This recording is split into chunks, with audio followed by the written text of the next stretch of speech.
Good morning and welcome to the new episode of Dr. Lamba's Awakening Call.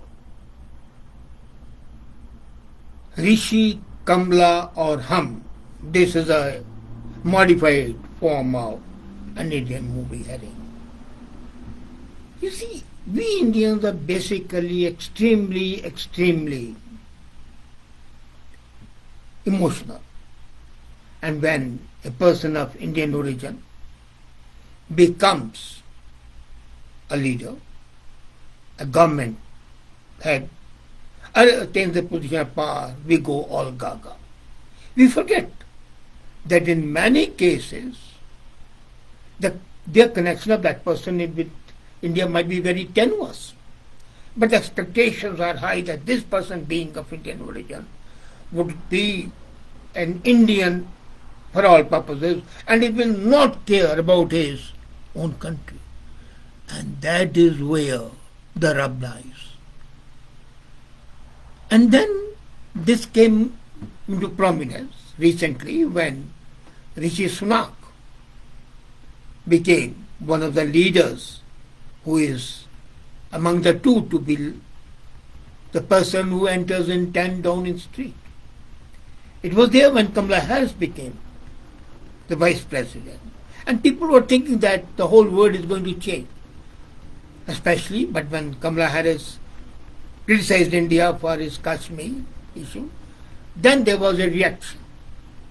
And that reaction was to such an extent that she was deemed a traitor. Indian origin people have been living in the world all over. And in such a situation, the curiosity is always, what happens? I had a talk with some officials, and it was very clear that there was, according to them, they'll prefer to have a real fish and chips person, a real Brit, become the Prime Minister rather than the Rishi. And there's a curiosity in the mind of Indians living in India and around the world. What would happen if a person of Indian origin becomes the Prime Minister of Britain? Or if the Indian ancestry reaches the top political post anywhere in the world? How can it be beneficial to India? Not much.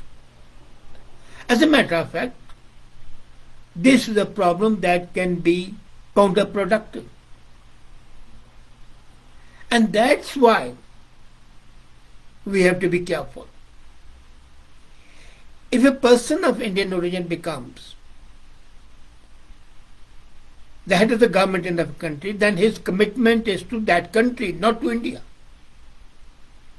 And in many cases, like in the case of Rishi, as I said, the relationship might be very tenuous. His ancestors left India for Africa, not for England, about 4 generations back. Of course, he is son-in-law of a very patriotic Indian who is a great entrepreneur as well.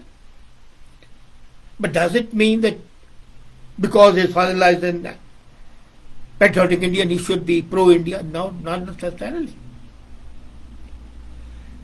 As a matter of fact, I envisage 3 possible roles for the people of the Indian origin living abroad like me. And you would find that the objective can be, as I said, 3 types, which is great. If it's philanthropy, if it's economic, if it's investment, that's absolutely welcome. As a matter of fact, the economic and philanthropic roles of the diaspora have been welcome for all the governments. But when political role comes in, that generates excitement and displeasure. And then that problem is felt not only at home in India, but also in the host countries. And we have seen many times the politicians, when they become the leader party, and as a matter of fact, they should behave like the citizens of that country and take a very objective view of the Indian. But I've seen the cases, especially in USA and in Canada, that they want to be more loyal than the kings. and thus they'll be much more critical. And that's why, for example, in Canada, which is the only country after England where Khalistan issue is alive. Nobody believes in Khalistan in India, but there are more Sikhs here in Canada who believe in Khalistan.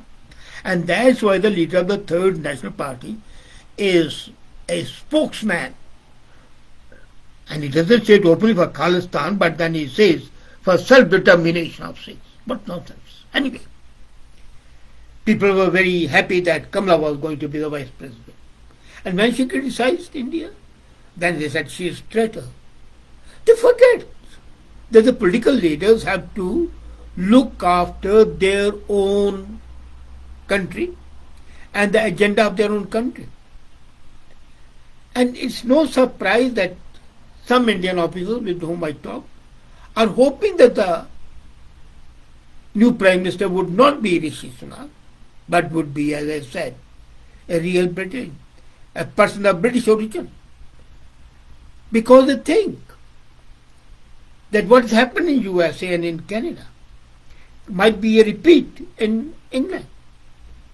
I told you about, and then you remember how in USA we had people who came up as members of the House of Representatives. At the moment, like Jacker, they became members of that. They were more loyal than the king. They thought that by criticizing India, they'll get more votes who are not of Indian origin or who come from those countries which are anti-India, so they'll attract those votes. Their thinking is, well, these people of Indian origin are with us. So if I criticize India, at least other people will also come to me. There will be an additional vote. So it cuts both ways.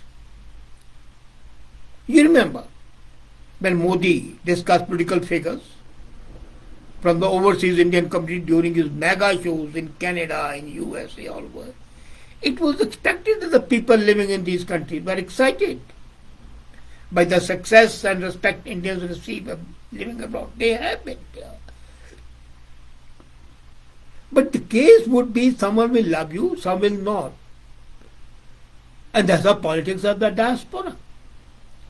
Anyway, look at the case of the Indian original politicians abroad. Today, more than 200 people are in the position of authority in over 25 countries. And if that is so, are they all pro-Indian? Not necessarily. Look at Kamala Harris. I'm giving you one example. We forget, as US President, Kamala has to speak for her voters at home, even if it angers Indians. And there's a problem for her. Because any political interference by Harris in India will always be interpreted in two ways. It will be interpreted differently in USA and differently in India. Biden can always promote American interests, but Kamala Harris has to be sensitive to the Indian interests. So when she criticized India, she was a traitor. And that's why people like Jacker would always prefer to be traitor, because they think at least they are getting other votes. And that's why there is a concern in Delhi regarding the latest political developments in London. I'll give you another example. Mathiyar, a person of Indian origin, became the Prime Minister of Malaysia, and our relationship with Malaysia, India's relationship with Malaysia, which was excellent earlier, nosedived because he was more aggressive than the original Malayas and was condemning India all the time and finding a way out to condemn India, which was erratic, of course, but maybe he had his own agenda. Now, I envisage three roles for the Indian political leaders abroad. First is, they can promote Indian interests, and this has been seen not in the leaders but in the activities of the diaspora. It is diaspora and Indian diaspora in USA which actively enabled political activism, led to the increased US parliamentary support for India's national interest. And as a result, full-fledged Indo-US civil nuclear energy agreement came into being. It's 100%, not because of political interference by India, but by the Indian diaspora. They funded pro-Indian lobbies and led to the. The second political role is when they are involved in the government of their host countries. And that's the reason people of the Indian origin in Mauritius played a very strategic role in making that island country an important strategic partner of India. But the third type which haunts Indian officials and all right-thinking people, where these leaders of Indian origin become anti-Indian excessively, or shall I say obsessively, like Machiar was, like Jagmeet is.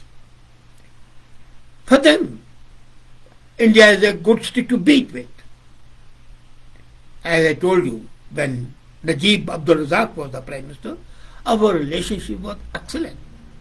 Exit Razak comes in Mathia, and the relationship tanked.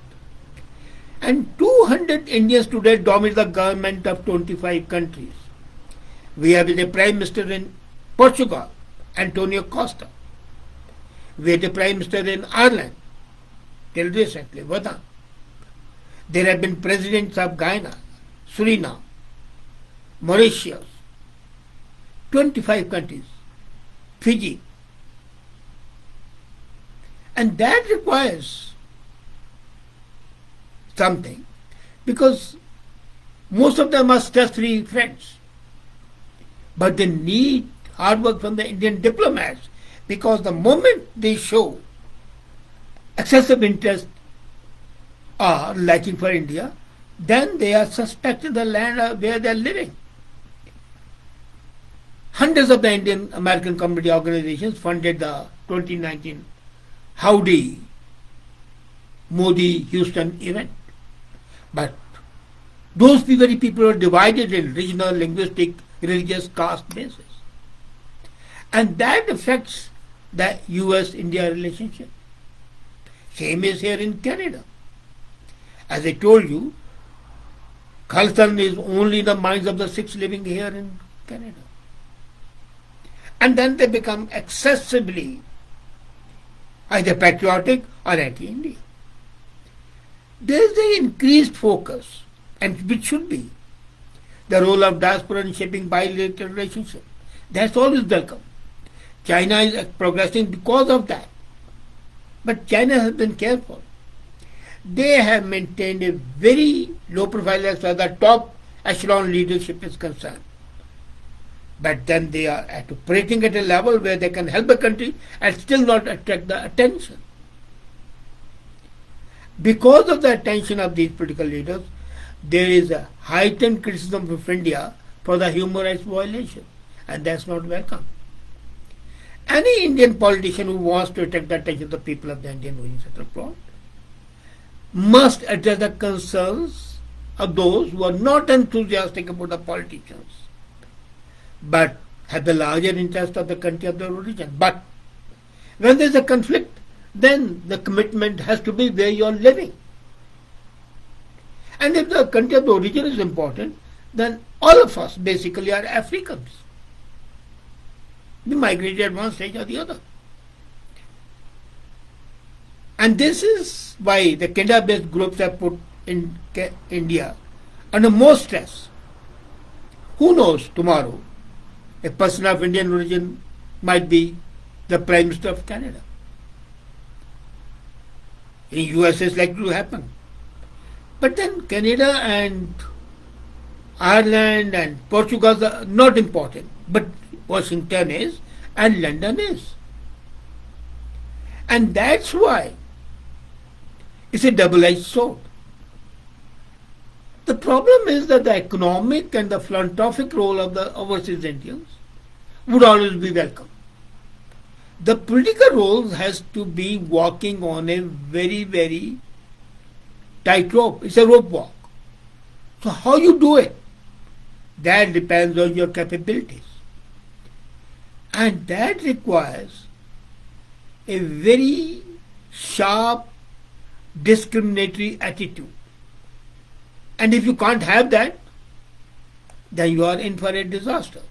You become another Mathia, you become another Jackal, you become unlike the other leaders who were great, Lam in Mauritius, great. So it is welcome that they become leaders of the government, but they have to maintain a certain semblance of their commitment to the country where they are, rather than the country from where they originated. And that way lies their salvation. Thank you.